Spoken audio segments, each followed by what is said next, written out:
Saúde espiritual. Você já pensou na importância da sua saúde espiritual? Será que isso existe hoje na medicina, na ciência? Existe essa importância? Vamos falar sobre esse assunto?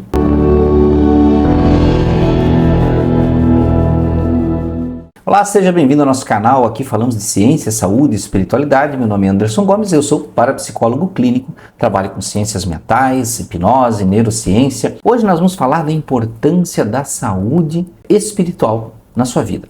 Hoje em dia existe até um paradigma da saúde que a medicina também usa, a psiquiatria usa, que quando se observa o paciente, se olha em todos os aspectos bio, psico, sócio, espiritual. Bio, psico, sócio, espiritual. Então é um termo grande para dizer que abrange, né, o seu corpo, a sua mente, a questão social, cultural e a sua questão espiritual, né, de forma geral, que também envolve as suas crenças, para compreender se você tem saúde ou não, ou seja, uma forma mais abrangente de entender a saúde. A própria OMS diz que saúde não é simplesmente a ausência de doença, mas tem outros aspectos que podem ser observados. Veja, nessa questão de quando se fala de saúde espiritual, aí nós remetemos ao conceito de espiritualidade. Eu vou ler aqui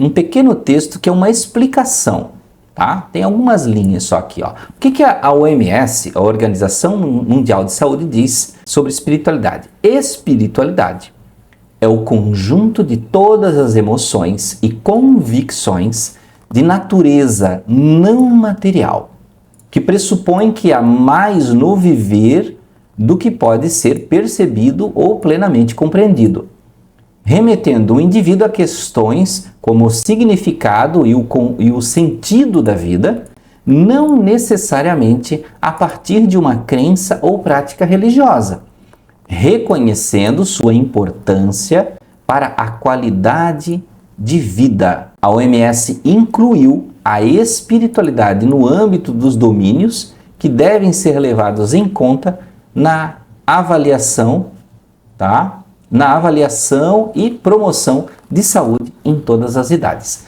Então veja que isso aqui é o conceito do que é espiritualidade para a OMS. Como ela diz aqui, no conceito de saúde, de levar em conta a promoção da saúde, deve-se observar isso.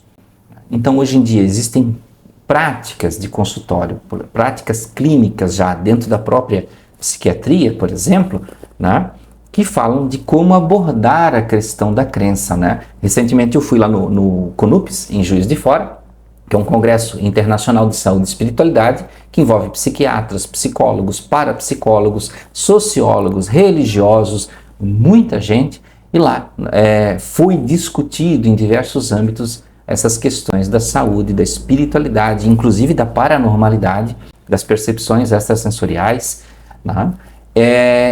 E hoje se compreende muito mais o paciente em relação a isso.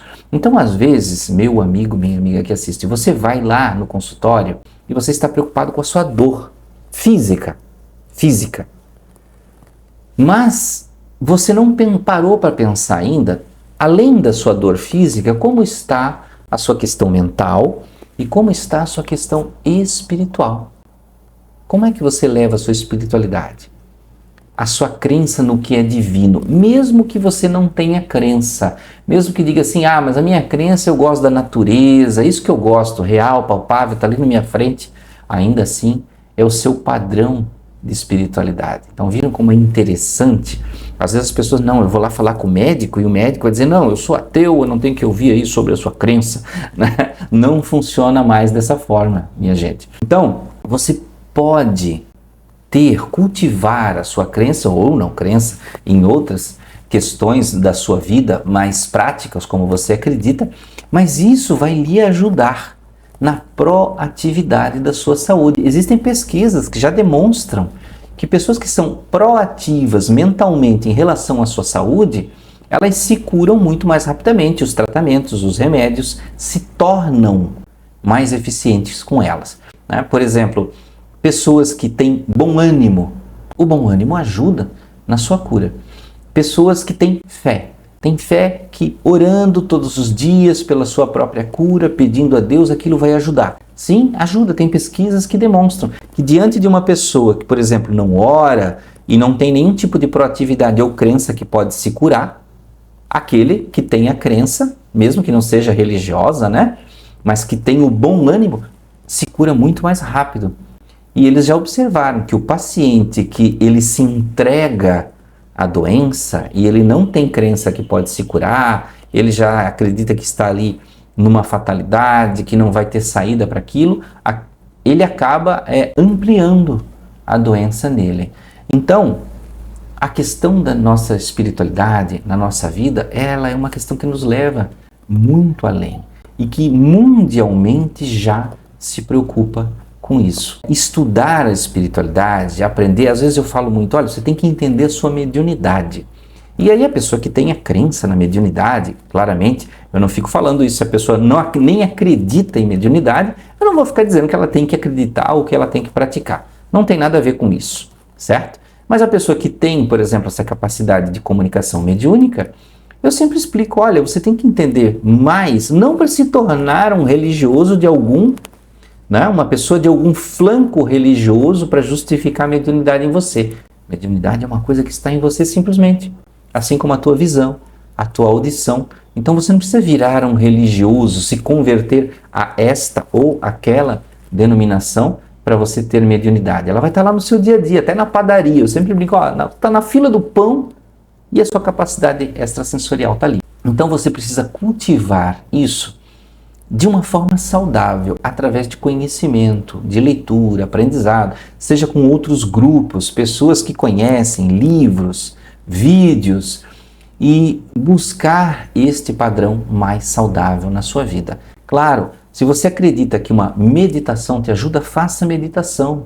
Pratique meditação. Olha, Anderson, mas o yoga é uma coisa que eu gosto muito. Faça yoga, então. Faça yoga, porque o yoga também tem os seus aspectos espirituais. Anderson, mas eu não gosto nada disso, meu negócio é contato com a natureza. Para mim, a natureza é vida. Então, a natureza, de certa forma, é a sua espiritualidade. Então, tenha o contato com a natureza.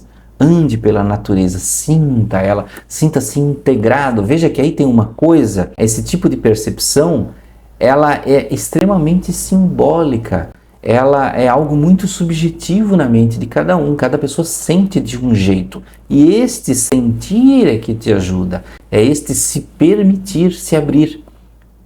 E esse se abrir é muito importante porque muita gente se isola, se fecha nas suas capacidades de sentir, se fecha nos seus sentimentos, se fecha nas suas emoções e fica acreditando-se ser uma ilha, isolado, preso em si mesmo. Aí onde vem as sensações de solidão e tudo mais. Então, se você se abre, se você se permite para um outro mundo, seja natureza, seja espiritualidade, como quer que você entenda, isso vai ampliar a sua saúde. Você não vai se sentir aquela pessoa isolada na sua doença, em uma ilha de sofrimento ali, né? E você não tem saída. Então, fale sempre sobre essa sua espiritualidade, explique para o seu profissional de saúde, seja ele qual for, se isso te incomoda, se não te incomoda, porque às vezes tem aspectos que incomodam, como conflitos de crença. Por exemplo, uma pessoa que acredita em espiritualidade no sentido de espíritos, certo? Em espiritismo, por exemplo, vamos falar de uma forma mais objetiva. E aquela pessoa que tem alguém na família que, por exemplo, é de uma outra denominação religiosa, que não acredita e repulsa, reprime, tem repulsa e reprime esse tipo de prática religiosa em relação a espíritos. Ou seja, vai haver um conflito emocional. Às vezes isso acontece com filhos e pais, marido e mulher, e aí esse conflito emocional, você muitas vezes deixa de ter saúde por ele, certo? Então, observe esse lado. Pense sobre isso. Saúde espiritual na sua vida. Bio, psico, sócio, espiritual. E busque melhorar a sua saúde. Então, meus amigos, agora se você gostou do vídeo, você pode curtir o vídeo, isso é importante para nós. Deixa sua pergunta aí, o seu comentário no vídeo. E agradeço você por ficar até aqui. Um grande abraço. Até a próxima.